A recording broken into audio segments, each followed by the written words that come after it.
Hi, this is Barbara Williams from just outside the San Francisco Bay Area, and I felt moved and called to read a piece from As a Man Thinketh by James Allen. And it's in the very beginning, and it's called Thought and Character. The aphorism, As a Man Thinketh in his heart, so he is, not only embraces the whole of a man's being, but is so comprehensive as to reach out to every condition and circumstance of his life.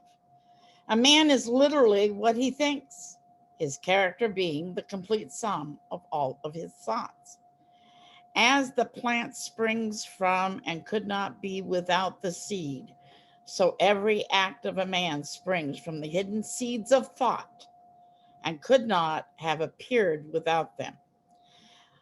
This applies equally to those acts called spontaneous and unpremeditated as to those which are deliberately executed. Act is the blossom of thought, and joy and suffering are its fruits. Thus does a man garner in the sweet and bitter fruitage of his own husbandry. Thought in the mind hath made us. We What we are by thought was wrought and built.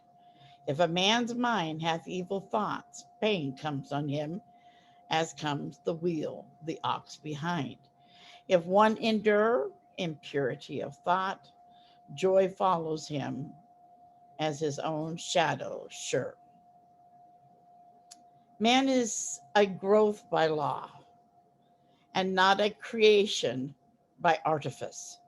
And cause and effect is as absolute and undeviating in the hidden realm of thought as in the world of visible and material things.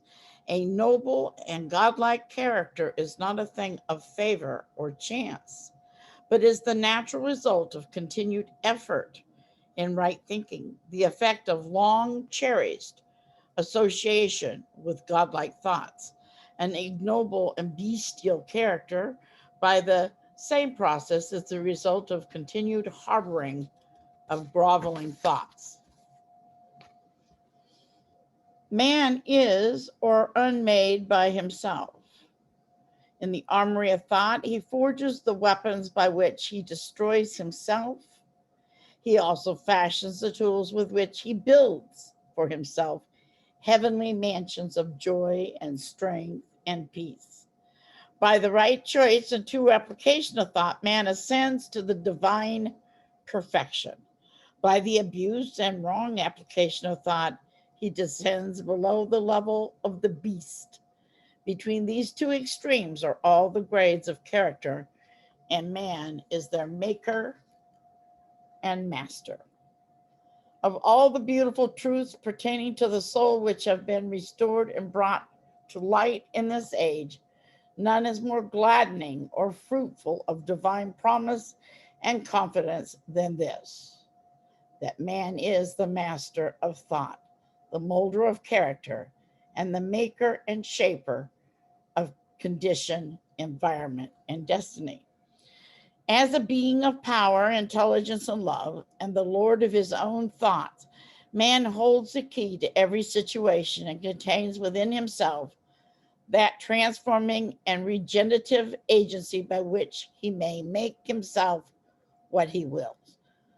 Man is always the master, even in his weaker and most abandoned state. But in his weakness and degradation, he is the foolish master who misgoverns his household. When he begins to reflect upon his condition and to search diligently for the law upon which his being is established, he then becomes the wise master, directing his energies with intelligence and fashioning his thoughts to fruitful issues. Such is the conscious master and man who can only thus become by discovering within himself the laws of thought, which discovery is totally a matter of application, self analysis, and experience.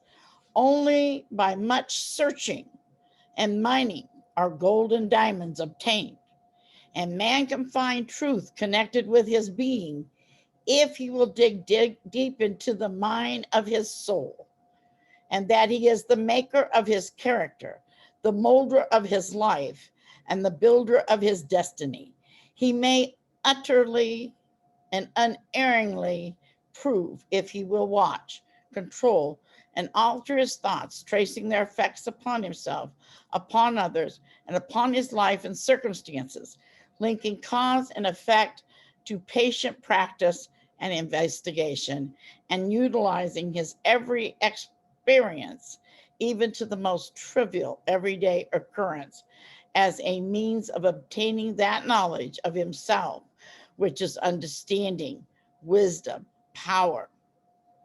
In this direction, as in no other, is the law absolute that he that seeketh findeth, and to him that knocketh it shall be open.